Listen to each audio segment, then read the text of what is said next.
We, the people of India, having solemnly resolved to constitute India as a sovereign, socialist, secular, democratic republic, and to secure to all citizens justice,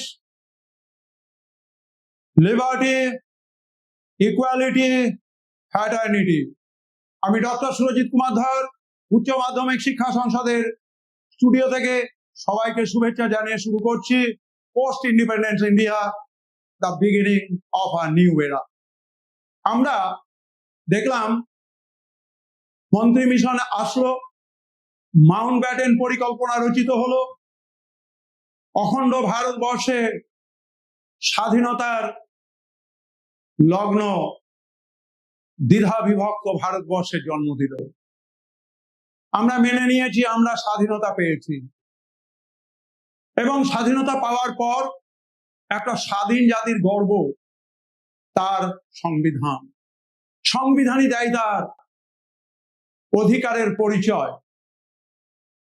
ব্রিটিশরা ভারতবর্ষ ত্যাগ করবার ঠিক প্রাক মুহূর্তে সূচনা হয়ে গেল ভারতীয় গণপরিষদের, the constituent assembly. Doctor Rajendra Prasad, Bhimrao Ramji Ambedkar যৌথভাবে দায়িত্ব গ্রহণ করলেন স্বাধীন ভারতবর্ষের সাংবিধানিক রূপরেখার নির্মাণের জন্য। গঠিত হলো গণপরিষদ। আমি শুরু করলাম তোমাদের, we the people of India having solemnly resolved to constitute India as sovereign, socialist, secular, democratic republic, and to secure to all its citizens justice, liberty, equality, and fraternity. স্বাধীনতার দিনগুলোতে ভারতবর্ষের যারা রাষ্ট্রনায়ক ছিলেন তারা ব্রিটিশ যুক্তরাজ্য, মার্কিন যুক্তরাষ্ট্র, কানাডা, আয়ারল্যান্ড, সোভিয়েত রাশিয়ার বিভিন্ন ধরনের ভালো দিকগুলোকে সাঙ্গীকরণ করার চেষ্টা করলেন, অ্যাসিমিলেট করার চেষ্টা করলেন আমাদের ভারতীয় সংবিধানের মধ্যে। আমি পাঠ করলাম তোমাদের জন্য ভারতবর্ষের স্বাধীনতার প্রতীক, জাতির অহংকার, ভারতীয় সংবিধান, এবং যে ভারতীয় সংবিধানের জন্য ডক্টর আম্বেদকরকে আমি আমার আন্তরিক শ্রদ্ধাঞ্জলি, আমার প্রণাম জানাই। একই সঙ্গে আমাদের 26শে জানুয়ারি আমরা এই সংবিধানকে কার্যকরী করলাম। 26শে নভেম্বর 1949 সালে গ্রহণ করলাম, সংবিধিবদ্ধ করলাম, এবং যেহেতু 26শে জানুয়ারি আমাদের পণ্ডিত জওহরলাল নেহরুর হাত ধরে ভারতবর্ষের প্রথম ত্রিবর্ণ রঞ্জিত জাতীয় পতাকা উত্তোলিত হয়েছিল 26শে জানুয়ারি তারিখে, সেই জন্য এই 26শে জানুয়ারি তারিখকে আমরা আমাদের ভারতবর্ষের প্রজাতন্ত্র দিবস হিসেবে স্বীকৃতি দিলাম। আলোচনা করব বিস্তারিতভাবে। তোমরা অবশ্যই আমাদের উচ্চ মাধ্যমিক শিক্ষা সংসদের স্টুডিওতে যে ইতিহাস বিষয়ের ভিডিও সম্প্রচার হচ্ছে, আজকের আগে পর্যন্ত আমরা 12টি ভিডিও আপলোড করে দিয়েছি। আরো কিছু ভিডিও আমাদের বাকি রয়েছে, যেগুলি কিন্তু আমরা আপলোড করব। আজকে আমাদের চতুর্থ সেমিস্টারের ইউনিট 5-এর post independence India, the beginning of a new era, স্বাধীনতা উত্তর ভারতবর্ষ এবং নতুন যুগের সূচনা। সত্যি এটা নতুন যুগের সূচনা, একটি জাতির কাছে যুগ সন্ধিক্ষণ। আলোচনায় আসছি।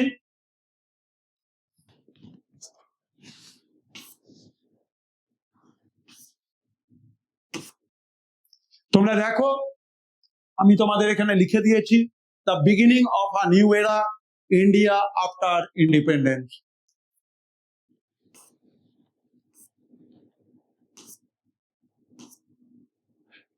Making of the Indian constitution, একটি জাতির যা কিছু, একটি দেশ পরিচালনার যা কিছু, সেটি কিন্তু লেখা আছে।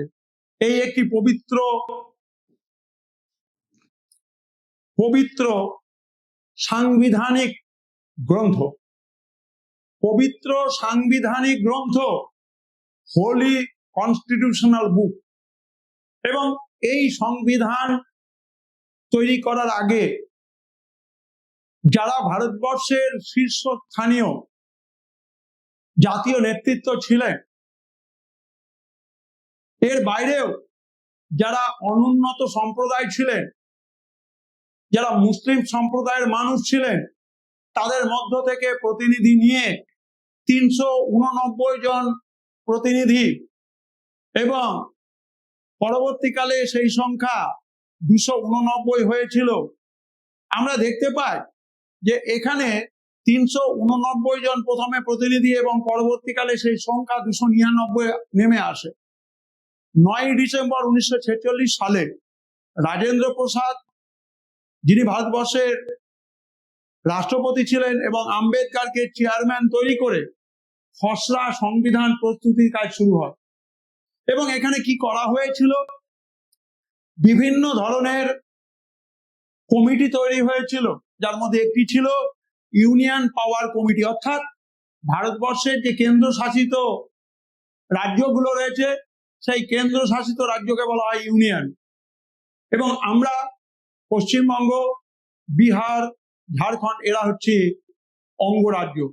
সেই ইউনিয়ন পাওয়ার কমিটি তৈরি করা হয়েছিল, স্টেট কমিটি তৈরি করা হয়েছিল, ফান্ডামেন্টাল রাইট সাব কমিটি তৈরি করা হয়েছিল, এবং তারা একটা খসড়া সংবিধান আমাদের জন্য দীর্ঘ পরিশ্রমের ফল হিসেবে, দীর্ঘ বিতর্কের ফল হিসেবে, দীর্ঘ কাটাছেঁড়া, দীর্ঘ পর্যালোচনা, অনুপুঙ্খভাবে বিশ্লেষণের মধ্য দিয়ে বিভিন্ন দেশের যে সংবিধান রয়েছে, বিভিন্ন দেশের যে সমস্ত মৌলিক প্রিন্সিপালস গুলো রয়েছে, সেগুলোকে ভারতবর্ষের সংবিধানের সঙ্গে সাঙ্গীকরণ করেছিলেন।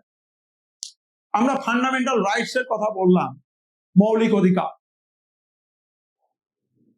সুভাষচন্দ্রের কথাতে ফিরে আসি, অধিকার কেউ দেয় না, অধিকার ছিনিয়ে নিতে হয়। ভারতবর্ষের মানুষ, ভারতবর্ষের জাতীয় নেতৃত্ব ইংরেজদের হাত থেকে অধিকার ছিনিয়ে নিয়েছিল। আমাদের যখন সংবিধান শুরু হয়েছিল, তখন সংবিধানে 7টি মৌলিক অধিকারের কথা বলা হয়েছিল।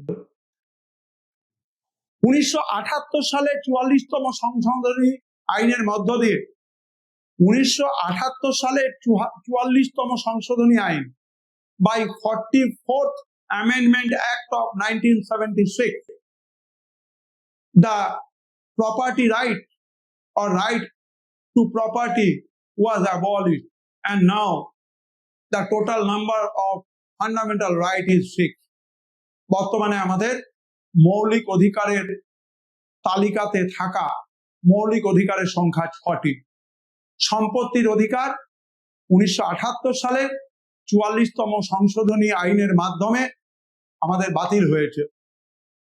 আমরা আলোচনা করব যে এখানে বলা হয়েছে নাগরিকত্বের কথা, যুক্তরাষ্ট্রীয় কাঠামোর কথা, যারা মাইনরিটি তাদের অধিকারের কথা, ল্যাঙ্গুয়েজের কথা। এই ল্যাঙ্গুয়েজের প্রসঙ্গে বলি, আমাদের কি রয়েছে, 8ম তপশিল রয়েছে, এবং সেই 8ম তপশিলে বিবর্তনের পথে আমরা দেখতে পাই বহু ভাষা আস্তে আস্তে স্থান করে নিয়েছে।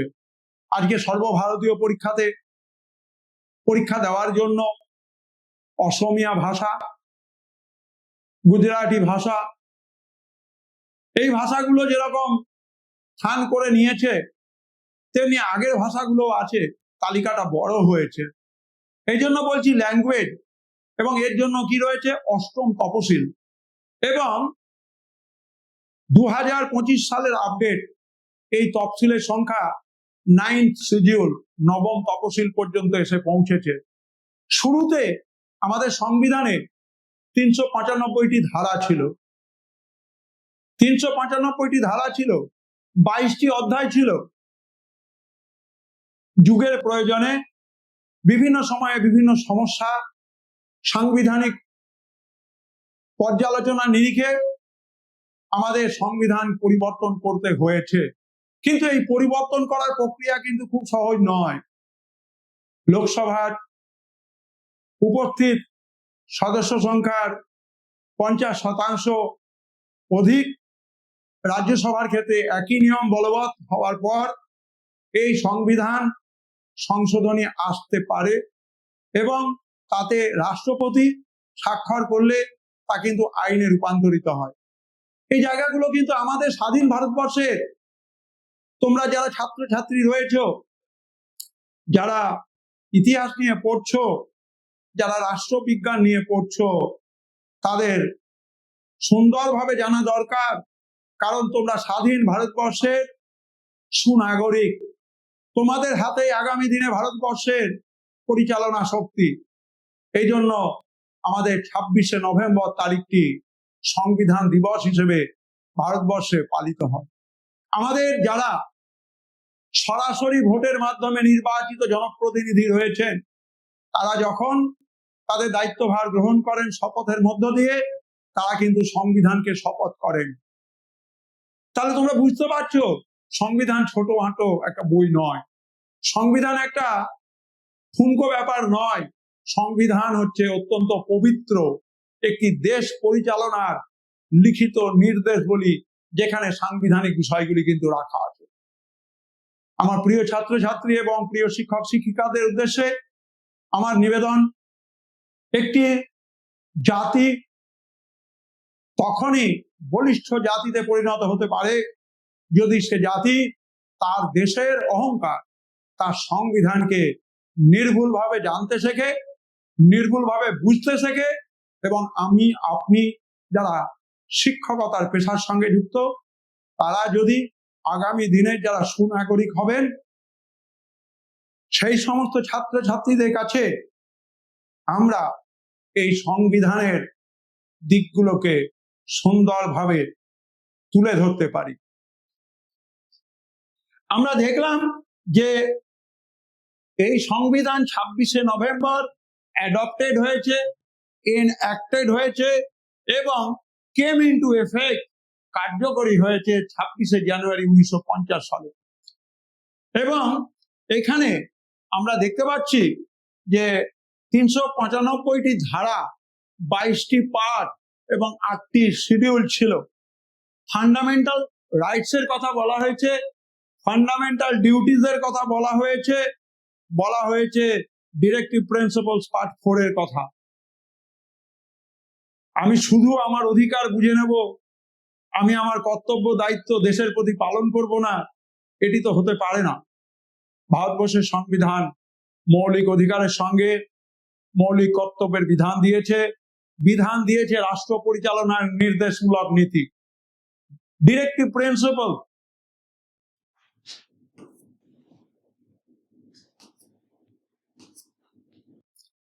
আমাদের যে গণপরিষদ, আমরা যে গণপরিষদের কথা বলছি, সেই গণপরিষদের যে প্রারম্ভিক যাত্রা শুরু, সেটা কিন্তু 1930-এর দশক।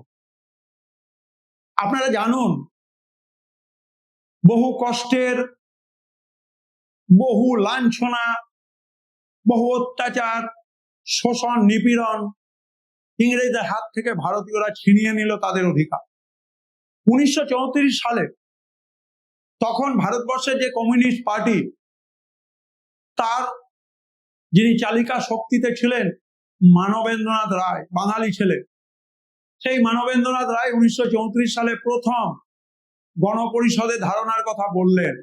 এবং এই 1930-এর দশক ভারতের জাতীয় স্বাধীনতা সংগ্রামের ইতিহাসে গুরুত্বপূর্ণ এই জন্য যে সুভাষচন্দ্র বসু, জওহরলাল নেহেরু, তারা কিন্তু মার্ক্সবাদী নন, কিন্তু তারা সমাজতান্ত্রিক। এই জায়গায় আমাদের শিক্ষক শিক্ষিকাদের গুরুত্বপূর্ণ দায়িত্ব। What is the basic difference between the socialism and communism? Try to understand. বামপন্থা এবং সমাজতন্ত্র এক নয়, এই জায়গাটা কিন্তু আমাদের মনে রাখা দরকার। সুভাষচন্দ্র বসু, পণ্ডিত জওহরলাল নেহরু সমাজতান্ত্রিক কাঠামোতে অনুপ্রাণিত ছিলেন। সমাজতন্ত্র তাদেরকে হাতছানি দিয়ে নতুন সমাজ গড়ার জন্য ডাকতো, কিন্তু তারা কেউ কিন্তু কমিউনিস্ট ছিলেন না। অন্যদিকে মানবেন্দ্রনাথ রায়, তিনি নিজে ব্যক্তি জীবনে কমিউনিস্ট হলেও সমাজতান্ত্রিক চিন্তা ভাবনা থেকে তিনি গণপরিষদের ধারণাটাকে বলবৎ করতে চেয়েছিলেন ভারতবর্ষের স্বাধীনতা সংগ্রামের ইতিহাসে পূর্ণ স্বরাজের মধ্য দিয়ে। আমরা দেখলাম যে এই গণপরিষদ আসার আগে আমাদের কতগুলো সাংবিধানিক আইনকে জানতে হবে। মরলেমেন্টো সংস্কার আইন 1909, মন্টেগু চেমফোর্ড সংস্কার আইন 1919, জানতে হবে government of India act 1935, Bharat শাসন আইন 1935 সালে।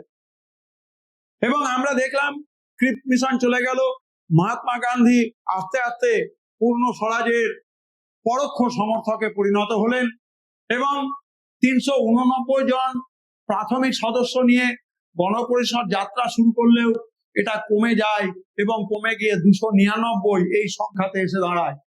আমরা এখানে ছবিতে দেখতে পাচ্ছি যে এখানে আমাদের যারা সংবিধান প্রণেতা, সেই সংবিধান প্রণেতাদের ছবি আমাদের রয়েছে। এবং আমরা দেখলাম যে এই সংবিধান তৈরির জন্য প্রচুর আলোচনা হলো। আম্বেদকর সাহেব, জওহরলাল নেহরু, সর্দার বল্লভভাই প্যাটেল, কে এম মুন্সি, আল্লাদি কৃষ্ণস্বামী আয়ার, হংস মেহতা, রাজকুমারী অমৃত কৌর, দাক্ষায়ানী, বেলায়ুধান, এরা গুরুত্ব দিলেন gender equality and social justice. লিঙ্গ বৈষম্য চলবে না, জেন্ডার ইকুয়ালিটি, নারী পুরুষ যোগ্যতা সম্পন্ন ব্যক্তিত্ব, একই ধরনের চাকরি, একই ধরনের সুযোগ পেতে পারেন। আর কি বলা হলো? আর বলা হলো সোশ্যাল জাস্টিস, সামাজিক ন্যায় বিচার। অত্যন্ত গুরুত্বপূর্ণ। ভারতবর্ষের সংবিধান পৃথিবীর সব থেকে বড় সংবিধান। এর কারণ আছে, খালি খালি বললে হবে না যে আমরা Canada, Ireland, United kingdom, USA, Soviet Russia, এই সমস্ত দেশের সংবিধানকে কপি করেছি না। ভারতবর্ষের সংবিধানে মৌলিকত্ব আছে, এখানে নারীর ক্ষমতায়নের কথা বলা আছে, সামাজিক ন্যায় বিচারের কথা বলা আছে।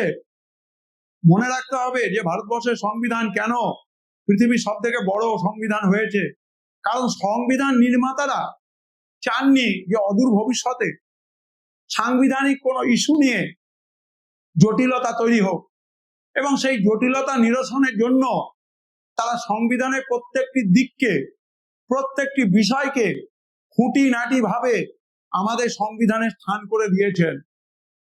বিভিন্ন ধরনের যে সাংবিধানিক পর্যালোচনা, তার নিরিখে সংবিধানকে সংশোধনের প্রয়োজন হয়েছে।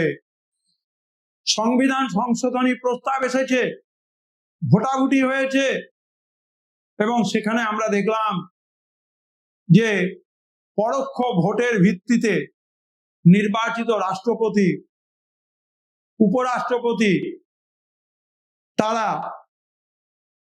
এগুলোকে এনশিওর করেছেন যে সামাজিক ন্যায় বিচার, জেন্ডার ইকুয়ালিটি ভারতবর্ষে গণতন্ত্রে যেন সব থেকে বেশি প্রাধান্য পায়।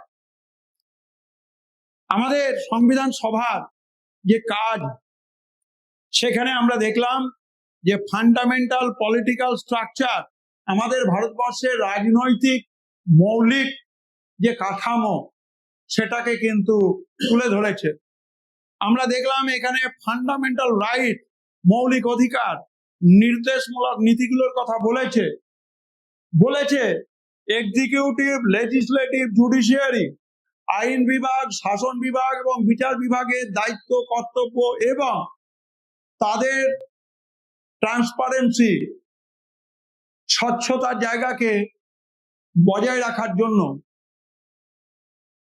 নাগরিকত্বের কথা বলা হয়েছে, ভাষা সংক্রান্ত নীতির কথা বলা হয়েছে, মাইনরিটি বা সংখ্যালঘু যারা রয়েছেন তাদেরকে সুরক্ষা দেওয়ার কথা বলা হয়েছে, নির্বাচন সংক্রান্ত যে সমস্ত মেশিনারি রয়েছে বা মেকানিজম রয়েছে সেগুলোর কথা বলা হয়েছে।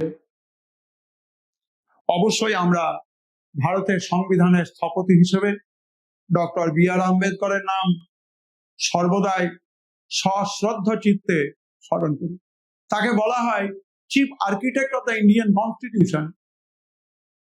অবশ্যই যারা আমাদের তফসিলি জাতির মানুষ রয়েছে তাদের কয়েকজন ব্যক্তির নাম মনে রাখা দরকার, কারণ তফসিলি জাতি, তফসিলি উপজাতির মানুষেরা তারা আজকে যে অধিকারের জায়গায় দাঁড়িয়ে রয়েছেন, তারা যে সমস্ত অধিকারগুলো ভোগ করেন, ডক্টর বি.আর. আম্বেদকর, বাবা সাহেব রামজি আম্বেদকর, কাকা সাহেব কালোলকর, ইনাদের নাম কিন্তু জানা দরকার।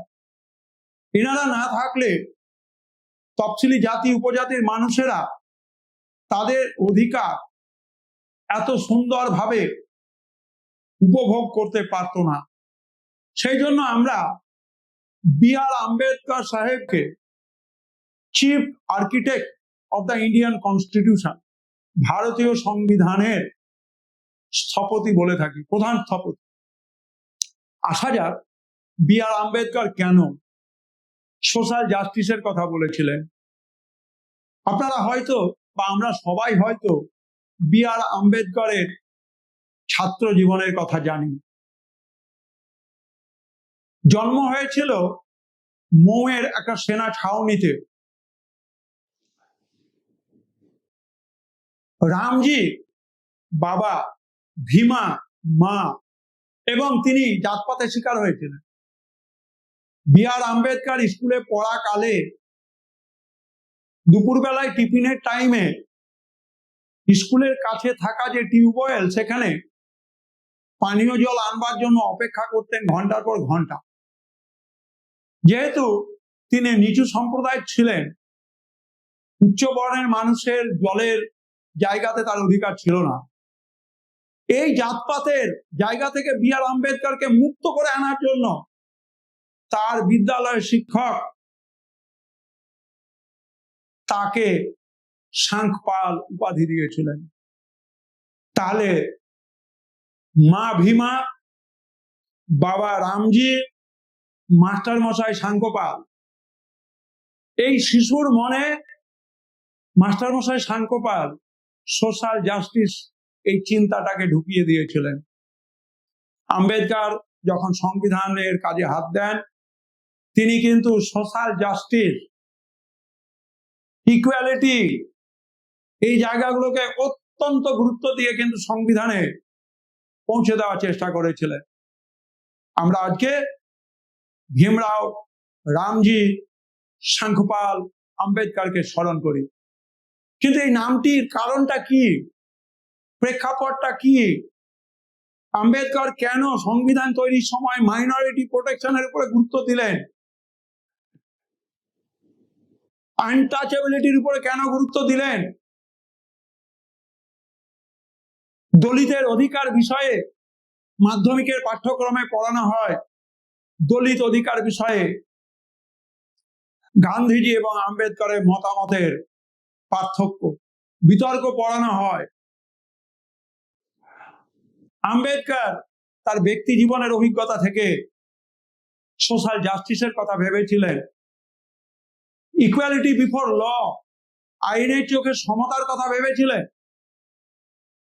আইনের চোখে কোনো লিঙ্গ ভেদাভেদ যেন না থাকে, ধনী দরিদ্র যেন ভেদাভেদ না থাকে, উচ্চ বর্ণ নিম্ন বর্ণের মধ্যে যেন কোনো ভেদাভেদ না থাকে, তাকে নিশ্চিত করার জন্য ভারতীয় সংবিধানে তাকে স্থান দিয়েছিলেন সোশ্যাল জাস্টিস হিসেবে।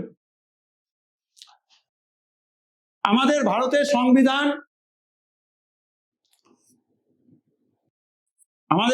সংবিধান পৃথিবীর সব থেকে বড়, পৃথিবীর সব থেকে লিখিত সংবিধান। বড় এই জন্য আমি প্রথমে বললাম 395টি ধারা, 22টি পার্ট এবং 8টা শিডিউল।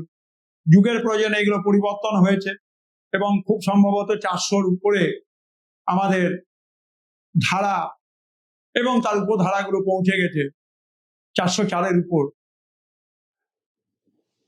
শিডিউলের সংখ্যা পরিবর্তন হয়েছে এবং এই ধরনের লিখিত সব থেকে বড় সংবিধান হওয়ার কারণ আমি আগেই বলেছি, ইউনাইটেড কিংডম, ব্রিটিশ যুক্তরাজ্য, মার্কিন যুক্তরাষ্ট্র, আয়ারল্যান্ড, কানাডা, সোভিয়েত রাশিয়ার সমাজতান্ত্রিক মডেল, এগুলো কিন্তু ভারতের সংবিধানে স্থান পেয়েছে।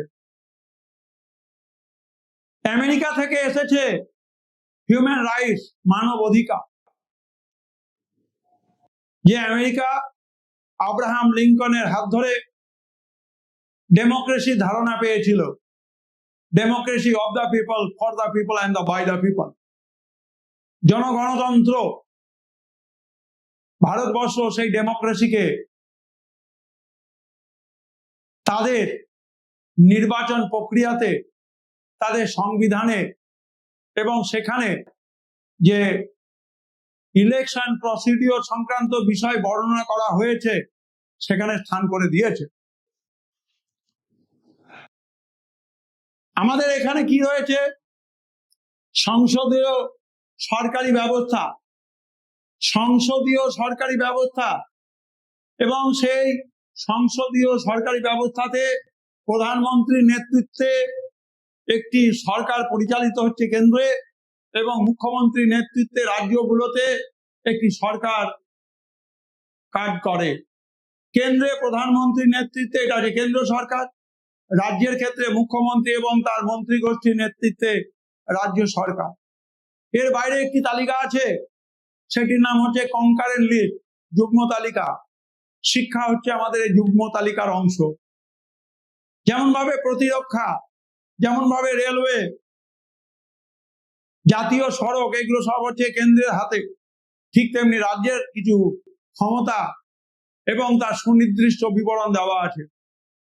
শিক্ষা হচ্ছে যুগ্ম তালিকার অংশ, যেখানে কেন্দ্র এবং রাজ্য যৌথভাবে কাজ করে। আমাদের যেভাবে যুক্তরাষ্ট্রীয় ব্যবস্থায় কেন্দ্র এবং রাজ্যের উপস্থিতি এবং উভয়ের মধ্যে সহমতের ভিত্তিতে কাজ হওয়াটা কাঙ্ক্ষিত। আমরা দেখলাম যে পার্ট 4-এ রাষ্ট্র পরিচালনার নির্দেশমূলক নীতির কথা বলা আছে। বলা আছে স্বাধীন বিচার বিভাগ, কখনো যেন বিচার বিভাগ কোনো ধরনের কোনো প্রেসারের কাছে, কোনো ধরনের চাপের কাছে নথি স্বীকার না করে। এইটাকে বলা হয় ইন্ডিপেন্ডেন্ট জুডিশিয়ারি। কোনো সরকারের তোয়াক্কা না করে বিচার বিভাগের কাজ হচ্ছে ন্যায় প্রতিষ্ঠা করা। এই জন্য এটাকে বলা হচ্ছে ইন্ডিপেন্ডেন্ট জুডিশিয়ারি, ইন্ডিপেন্ডেন্ট জুডিশিয়ারি। এবার হচ্ছে ইউনিভার্সাল অ্যাডাল্ট ফ্র্যাঞ্চাইজ, সার্বজনীন প্রাপ্তবয়স্কের ভোটাধিকার। 18 বছর বয়স হয়ে গেলে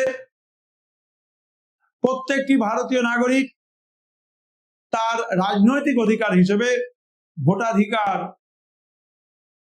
প্রদানের সুযোগ পান। আমরা দেখলাম ভারতীয় সংবিধান একই সঙ্গে নমনীয় এবং অনমনীয়, ফ্লেক্সিবল, একই সঙ্গে এটা রিজিড। ফ্লেক্সিবল কেন? কিছু কিছু কনভেনশন আছে যেগুলোকে সহজে পরিবর্তন করে দেওয়া যায়, আবার কিছু কিছু বিষয় আছে যেগুলোকে পরিবর্তন করতে গেলে পার্লামেন্টের অধিবেশন রাখতে হবে। সেই পার্লামেন্টের অধিবেশনে সেই বিষয় নিয়ে ভোটাভুটি হবে।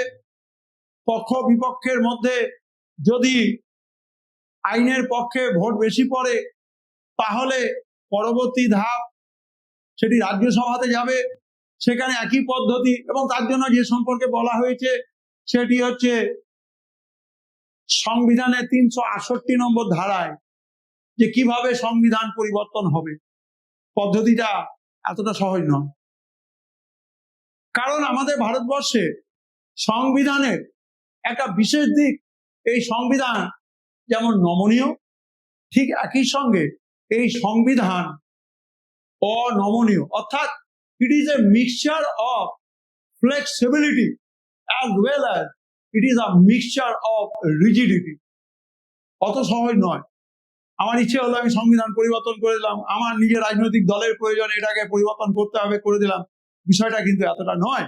তার কারণ কিভাবে সংবিধানকে পরিবর্তন করা যাবে সেই সম্পর্কে 368 এই আর্টিকেলে বিস্তারিতভাবে বর্ণনা রয়েছে। বিভিন্ন ধরনের বিভিন্ন সময়ে সংবিধান পরিবর্তনকে কেন্দ্র করে যে সমস্ত মামলাগুলো হয়েছে ভারতের সর্বোচ্চ ন্যায়ালয়ে, সুপ্রিম কোর্ট অফ ইন্ডিয়াতে, এবং সেখানে সুপ্রিম কোর্টের মাননীয় যারা CJI আছেন, চিফ জাস্টিস অফ ইন্ডিয়া, তারা যে অবজারভেশন দিয়েছেন, যে ভার্ডিক্ট জারি হয়েছে, তা কিন্তু আমাদের বিভিন্ন সময়ে এগুলো কিন্তু লিপিবদ্ধ হচ্ছে আমাদের এই সংবিধানে। আমরা যেরকম কেশবানন্দ ভারতীর কথা জানি, একটা বিখ্যাত গুরুত্বপূর্ণ মামলা। সুতরাং এই সমস্ত গুরুত্বপূর্ণ মামলা এবং গুরুত্বপূর্ণ যে তার সিদ্ধান্ত, যার জন্য বলা হচ্ছে জুডিশিয়ারি যেন ইন্ডিপেন্ডেন্ট হয়।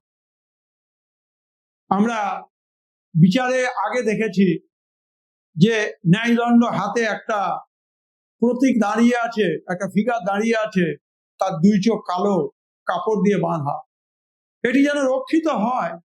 গণতন্ত্রের সর্বোচ্চ স্তর, সাধারণ মানুষের আশা আকাঙ্ক্ষা, নির্ভরশীলতার প্রতীক, সেটি হচ্ছে ন্যায়ালয়, সর্বোচ্চ ন্যায়ালয়, রাজ্যের সর্বোচ্চ ন্যায়ালয়। বিভিন্ন ধরনের যে অধস্থন ন্যায়ালয়গুলো রয়েছে, সাবঅর্ডিনেট কোর্টগুলো রয়েছে, সেখানে যে সমস্ত সাধারণ নাগরিক রয়েছে তারা সুবিচার পাওয়ার জন্য যান।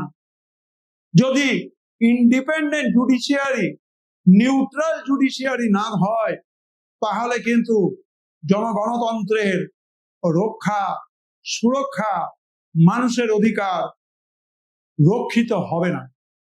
এবং এটাকে এনশিওর করবার জন্যই কিন্তু আমরা দেখতে পাই ইন্ডিপেন্ডেন্ট জুডিশিয়ারির কথা বলা হচ্ছে, এবং যার জন্য আমাদের ভারতবর্ষের সংবিধান খুব সহজে পরিবর্তন করা যায় না। আমাদের সংবিধানে 42তম সংশোধনী আইন 1976 সালে, তার মধ্য দিয়ে সমাজতান্ত্রিক কথাটা কিন্তু প্রবেশ করেছে। প্রত্যেকটা মানুষের জীবনের একটা মৌলিক চাহিদা, দুবেলা দুমুঠো খেতে পাওয়া, পরিধানের পোশাক পাওয়া এবং বাসস্থান পাওয়া, এটাই হচ্ছে আমাদের সমাজতান্ত্রিক কাঠামো। এটাকে আমাদের প্রত্যেকটা দেশের প্রগতির একটা মানদণ্ড ধরে নেওয়া হয়। রুটি কাপড়া और मकान, रोटी कपड़ा और मकान, this is the basic needs of each and every individual. এটা কিন্তু সমাজতন্ত্রের কাঠামো। আমি আমার রাজ্যের মানুষকে প্রতিদিন দামি দামি খাবার দিতে না পারি, তাকে দুবেলা দুমুঠো মোটা ভাতের ব্যবস্থা করে দিতে পারি। আমার রাজ্যের মানুষ যাতে করে শান্তিতে বসবাস করতে পারে, তার জন্য বাসস্থানের ব্যবস্থা করতে পারি। সে যাতে তার পরিধেয় সঠিকভাবে পায়, তাকে এনশিওর করতে পারি। এটাই হচ্ছে সোশ্যালিস্টিক প্যাটার্ন।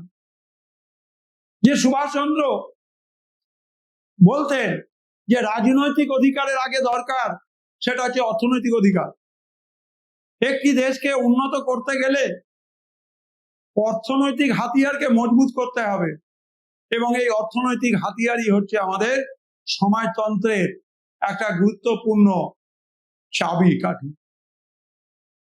যখনই একটি দেশ, যখনই একটি রাজ্য তার দেশের, তার রাজ্যের মানুষের জন্য পর্যাপ্ত খাদ্য, পর্যাপ্ত বাসস্থানের সুযোগ এবং পর্যাপ্ত পরিধেয়ের ব্যবস্থা করতে পারবে, তখনই আমরা ধরে নেব সেই রাজ্য একটা সমাজতান্ত্রিক মডেলকে অনুসরণ করছে।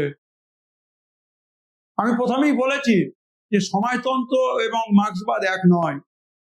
সমাজতন্ত্র কনসেপ্টটি অনেক অনেক উদার, দল মত ধর্ম জাতি অঞ্চল নির্বিশেষে যে সমাজতন্ত্রকে প্রয়োগ করা সম্ভব। এবারে আমি বলছি সেকুলার ধর্ম নিরপেক্ষ রাষ্ট্রের কোনো নিজস্ব ধর্ম হয় না। রাষ্ট্রের যদি কোনো ধর্ম থাকে সেই ধর্মের নাম হচ্ছে মানবতার ধর্ম।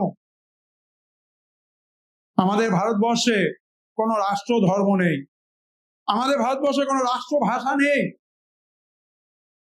কিন্তু আমাদের নজরে আসছে কিছু কিছু পাঠ্যপুস্তকে কিছু কিছু জায়গায়, আমি নাম বলতে চাই না, যেখানে লেখা হয়েছে রাষ্ট্রভাষা হিন্দি।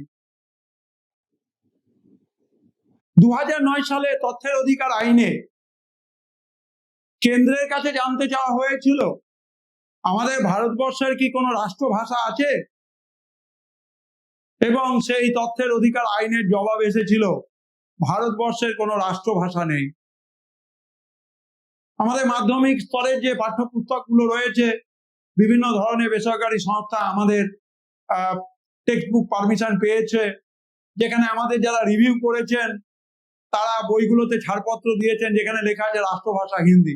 আমি অত্যন্ত অবজেকশন দিচ্ছি এবং ইমিডিয়েটলি এই ধরনের ভাষার প্রয়োগ বা এই ধরনের বিকৃত ইতিহাস, distorted and fabricated historical facts and facets should be immediately removed from the book which was already taken the textbook permission from the concerned authority. এটি কি হচ্ছে? মানুষের মধ্যে সোশ্যাল জাস্টিস, সোশ্যাল ইকুইলিব্রিয়াম তাকে লঙ্ঘিত করছে। একটা দেশের, আমাদের ভারতবর্ষের মতো প্লুরালিস্টিক কান্ট্রি, বহুত্ববাদী দেশ, সেখানে কিন্তু কোনো রাষ্ট্রভাষা নেই। হয়তো সরকারি যোগাযোগের ভাষা হিসেবে আমরা ইংরেজিকে ব্যবহার করি, বা হয়তো মেজরিটি মানুষ হিন্দি ভাষাতে কথা বলে, হিন্দি হয়তো একটু প্রাধান্য পায়। তার মানে এ নয় যে হিন্দি হচ্ছে আমাদের রাষ্ট্রভাষা। এইভাবে ল্যাঙ্গুয়েজ পলিসির জায়গা থেকে আমাদেরকে কিন্তু বুঝতে হবে বহু ভাষাভাষী, বহু ধর্ম, বহু ধরনের কৃষ্টি সংস্কৃতির দেশ আমার ভারতবর্ষ। সেখানে এইভাবে জোর করে কোনো ভাষাকে মানুষের উপরে চাপিয়ে দেওয়াটা সঙ্গত নয়। আমি তথ্যটি তুলে দিলাম আমার নজরে এসেছে বলে যে মাধ্যমিক স্তরের অনেক পাঠ্যপুস্তকে লেখা আছে রাষ্ট্রভাষা হিন্দি। এরকম অনেক কিছু কিন্তু বিতর্কিত বিষয় সেখানে রয়েছে, হয়তো যারা বুক রিভিউ করেছেন তাদের নজর এড়িয়ে গেছে।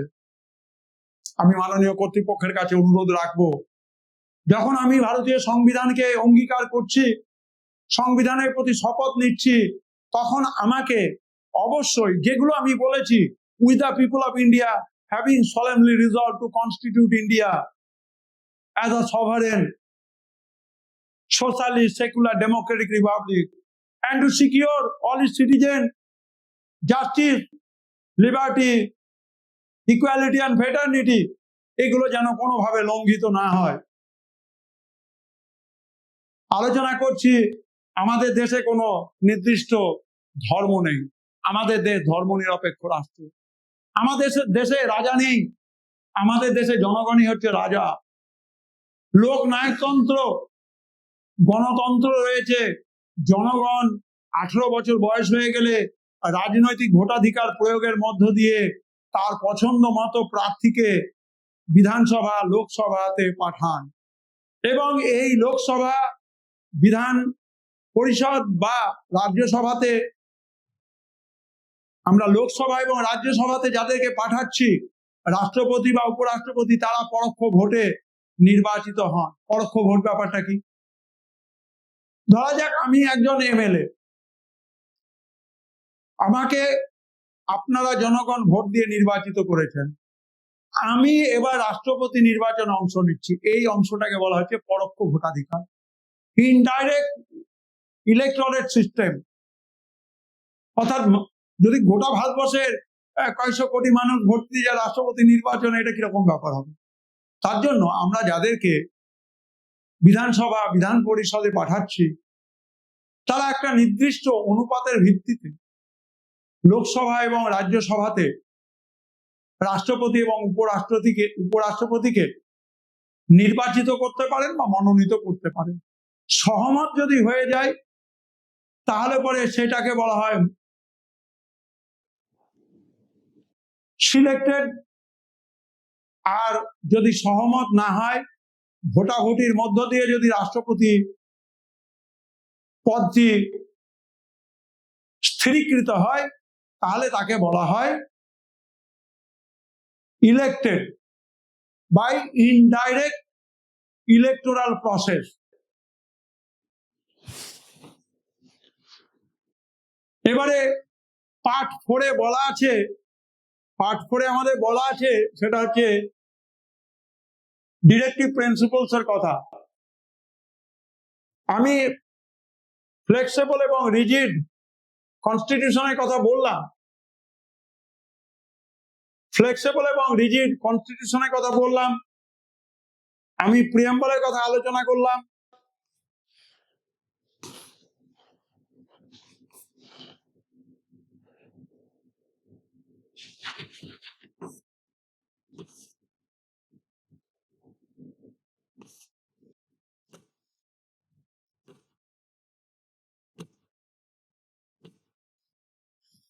তো এই যে এই পর্যন্ত আলোচনা করলাম, এই পর্যন্ত আলোচনায় তোমাদের কাছে কতগুলো প্রশ্ন আমি রাখছি, কারণ আমাদের চতুর্থ সেমিস্টারের জন্য টাইপ 1 মানে 3 নম্বরের প্রশ্ন, টাইপ 2 মানে 4 নম্বরের প্রশ্ন, এই দুই ধরনের প্রশ্ন এই অধ্যায় থেকে তোমরা করবে।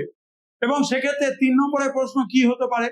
Right a short note on constituent assembly, গণপরিষদ সম্পর্কে একটি টিকা লেখো। সেখানে কি বলবে, কিভাবে গণপরিষদ আসলো, গণপরিষদের সদস্য কারা, গণপরিষদে বিভিন্ন ধরনের যে কার্যকলাপ সেগুলো বিষয়ে তোমাদের লিখতে হবে। If there is a question, write a short note on constituent assembly, what will be the point? There will be the point highlight, that is the background of the constituent assembly, how many members were there, what are the functions of the constituent assembly, what are the position of the constituent assembly। আরেকটি প্রশ্ন নিয়ে তোমাদেরকে আলোচনা করছি, সংবিধানের নির্মাতা হিসেবে আম্বেদকরের ভূমিকা। Discuss the role of Ambedkar as the maker of the constitution. সেক্ষেত্রে উত্তরটি লিখতে গেলে বি আর আম্বেদকর সংবিধানের জন্য কি কি উদ্যোগ নিয়েছিলেন সেগুলো তোমাদের লিখতে হবে। বি আর আম্বেদকর সংবিধানের জন্য কি কি গাইডলাইন বেঁধে দিয়েছেন সেগুলোর কথা লিখতে হবে। পরে আমি প্রশ্ন বলছি, what are the salient features of the constitution, what are the salient features of the Indian constitution, ভারতীয় সংবিধানের মৌলিক বৈশিষ্ট্যগুলো লেখো। প্রথমে লিখবে বৃহত্তম লিখিত সংবিধান, এবং এই বৃহত্তম লিখিত সংবিধান হওয়ার কারণটি তোমাদের লিখতে হবে। এই অংশে কি লিখবে, যে ভারতীয় সংবিধানের শুরুতে 395টি ধারা, 22টি পার্ট, 8টি শিডিউল ছিল, পরবর্তীকালে চেঞ্জ হয়েছে এবং বর্তমান সংখ্যা কি সেটা লিখতে হবে। Ireland, United kingdom, United states of America, Soviet Russia প্রভৃতি দেশের সংবিধানের বিভিন্ন সারাংশ এখানে সংযুক্ত হয়েছে, এবং ভবিষ্যতে যাতে করে কোনো বিতর্ক না হয় তার জন্য এই সংবিধানকে নির্ভুলভাবে লেখার প্রয়োজন হয়েছে, তার জন্য এই সংবিধান আকারে বড় হয়েছে। দ্বিতীয় হচ্ছে সংবিধানের নমনীয় এবং অনমনীয় দিক। এখানে বলবে 368 নম্বর আর্টিকেল অনুযায়ী ভারতীয় সংবিধান পরিবর্তন করার, সংশোধন করার, সংযোজন করার, বিয়োজন করার প্রয়োজন হলে এটি কিন্তু একটা নির্দিষ্ট পদ্ধতিতে সংশোধন করতে হয়, যার জন্য ভারতীয় সংবিধান সংশোধনের পদ্ধতি এত সহজ নয়, আবার এত জটিলও নয়, যার ফলে এই সংবিধানকে বলা হয় a mixture of flexibility and rigidity. 3 নম্বর বলবে যে ফেডারেল সিস্টেম অফ গভর্নমেন্ট, যুক্তরাষ্ট্রীয় শাসন ব্যবস্থা।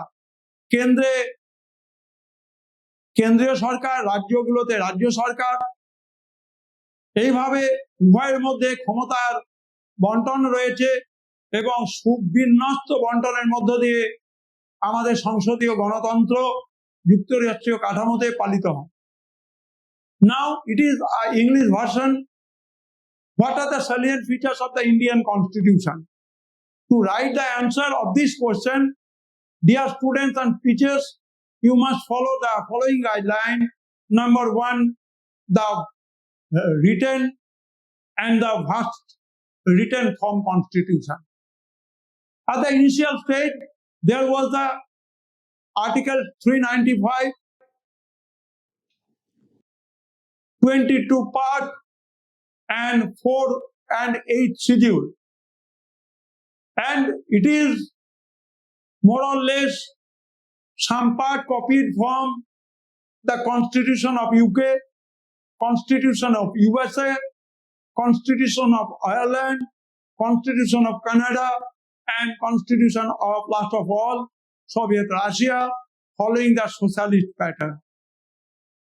Due to different changes, due to different alteration, due to some addendum, corrigendum, the size and the volume of the Indian Constitution came at present stage, and this is the vast and large constitution in the world.